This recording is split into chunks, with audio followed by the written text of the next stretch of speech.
اسی طرح ایک حدیث شریف میں آتا ہے، حضرت سعد بن عبادہ رضی اللہ تعالی عنہ سے روایت ہے کہ حضور نے صلی اللہ علیہ وآلہ وسلم نے ارشاد فرمایا کہ جس شخص نے بھی قرآن سیکھا، پڑھایا، یاد کیا، پھر اس کو بھول گیا، اللہ کے سامنے وہ اس حالت میں پیش ہوگا کہ وہ مقطوع الید ہوگا۔ یعنی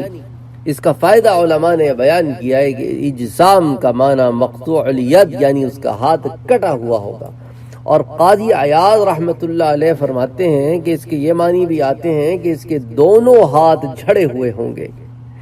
اور بعض حضرات اس کا معنی کوڑی سے کرتے ہیں اور جزام اسی سے ہے۔ نیز اس کا یہ بھی معنی ہو سکتا ہے کہ اس کے پاس اس گناہ کے نکلنے کی کوئی دلیل اور حجت نہ ہوگی۔ یعنی ایک آدمی ہے، اس کو نسیان ہو جاتا ہے، اب ایک عمر ہے اس میں نسیان ہو جاتا ہے، کچھ لوگوں کو جوانی میں نسیان ہو جاتا ہے، وہ اور عمل ہے، وہ تو بیماری ہے، لیکن تندرست اور توانا ہو اور پھر اپنی غفلت سے بھول جائے تو قرآن پاک حفظ کرنے کے بعد اس کو بھلا دینا ایک بڑا گناہ ہے، اس کو یاد رکھنے میں غفلت نہیں کرنی چاہیے۔ تو اسی لیے جو ہے